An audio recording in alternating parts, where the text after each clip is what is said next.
Nak tahu tak, mereka yang simpan emas sejak 1 Januari 2025 sehingga penghujung April 2025, mereka dah untung hampir 28% dalam tempoh 4 bulan sahaja. Kenaikan sebanyak RM124 dalam tempoh 4 bulan ni sangat-sangat dahsyat tuan-puan. Dulu, orang yang simpan emas perlu tunggu tempoh 1 tahun, 2 tahun untuk dapatkan keuntungan simpanan emas.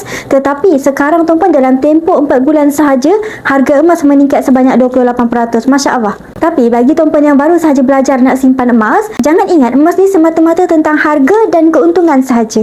Nak simpan emas, kenalah ada ilmu yang betul, sebab bukan emas yang menjadikan kita kaya, tetapi ilmu tentang emas tersebut. Bagi tuan-puan yang baru nak belajar simpan emas, pastikan tuan-puan faham prinsip asal simpanan emas. Emas adalah simpanan jangka panjang 2 tahun dan ke atas. Bermakna apa-apa sahaja matlamat yang tuan-puan nak capai dalam tempoh 2 tahun dan ke atas, duit tersebut sangat sesuai disimpan dalam bentuk emas. Sebagai contoh, tuan-puan menyimpan untuk dana umrah ataupun haji, dana pendidikan anak-anak, dana persaraan, dana perkahwinan, boleh simpan dalam bentuk simpanan emas. Walaupun mungkin ada di kalangan tuan-puan yang rasa harga emas hari ini mahal untuk bermula, tetapi selagi mana tuan-puan nak gunakan duit tersebut dalam tempoh 2 tahun dan ke atas, bila masa pun sesuai nak beli emas. Hari ini harga emas tertinggi dah pun catat RM533 1 gram. Janganlah tunggu harga emas cecah RM1,000 1 gram baru nak bermula. Bagi yang berminat nak mulakan simpanan emas ataupun nak buat belian emas di Public Gold, klik link di bio ataupun hubungi saya bantu cara nak bermula. Assalamualaikum.